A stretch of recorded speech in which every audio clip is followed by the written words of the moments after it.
करवा चौथ की कथा। श्री गणेशाय नमः। बहुत समय पहले की बात है। एक साहूकार के 7 बेटे और उनकी एक बहन करवा थी। सभी 7 भाई अपनी बहन से बहुत प्यार करते थे, यहाँ तक कि वे पहले उसे खाना खिलाते और बाद में स्वयं खाते थे। एक बार उनकी बहन ससुराल से मायके आई हुई थी। शाम को भाई जब अपना व्यवसाय बंद करके घर आए तो देखा कि उनकी बहन बहुत व्याकुल थी। सभी भाई खाना खाने बैठे और अपनी बहन से भी खाने का आग्रह करने लगे, लेकिन बहन ने बताया कि आज उनका करवा चौथ का निर्जल व्रत है। वह खाना सिर्फ चंद्रमा को देखकर और उसे अर्घ देकर ही खा सकती है।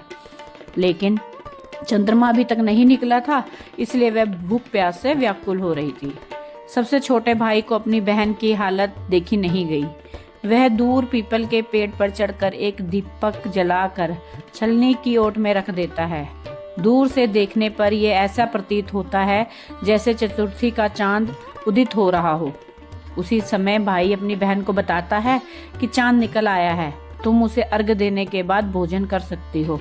बहन खुशी के मारे सीढ़ियों पर चढ़कर चांद देखती है और उसे अर्घ देकर खाना खाने बैठ जाती है। पहला टुकड़ा मुंह में डालते ही उसे छींक आ जाती है। दूसरा टुकड़ा डालती है तो उसमें बाल निकल जाता है, और जैसे ही वह तीसरा टुकड़ा मुंह में डालने की कोशिश करती है तो उसके पति की मृत्यु का समाचार उसे मिलता है और वह बौखला जाती है। उसकी भाभी उसे सच्चाई से अवगत कराती है कि उसके साथ ऐसा क्यों हुआ। करवा चौथ का व्रत गलत तरीके से टूटने के कारण देवता उससे नाराज हो गए हैं और उन्होंने ऐसा किया है। सच्चाई जानने के बाद करवा निश्चय करती है कि वह अपने पति का अंतिम संस्कार नहीं होने देगी और अपने सतीत्व में उन्हें पुनर्जीवन दिलाकर ही रहेगी। वह पूरे 1 साल तक अपने पति के शव के पास बैठी रहती है, उसकी देखभाल करती है, उसके ऊपर उगने वाली सुई नुमा घास को एकत्रित करती जाती है। 1 साल के बाद जब करवे चौथ का दिन आता है तो उसकी भाभियां करवा चौथ का व्रत रखती हैं। जब भाभियां उसे आशीर्वाद लेने आती हैं तो वह प्रत्येक भाभी से यम सुई ले लो, पिया सुई दे दो, मुझे भी अपनी जैसी सुहागन बना दो, ऐसा आग्रह करती है। लेकिन हर बार भाभी उसे अगली भाभी से आग्रह करने को कहकर चली जाती है। इस प्रकार जब 6ठे नंबर की भाभी आती है तो करवा उससे भी यही बात दोहराती है। यह भाभी उसे बताती है क्योंकि सबसे छोटे भाई की वजह से उसका व्रत टूटा था। अंततः उसकी पत्नी में ही शक्ति है, वह तुम्हारे पति को दोबारा जीवित कर सकती है।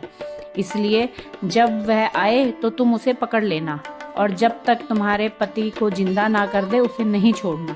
ऐसा कहकर वह भाभी चली जाती है। अंत में सबसे छोटी भाभी आती है। करवा उनसे भी सुहागन बनने का आग्रह करती है, लेकिन वह टाल मटोली करने लगती है।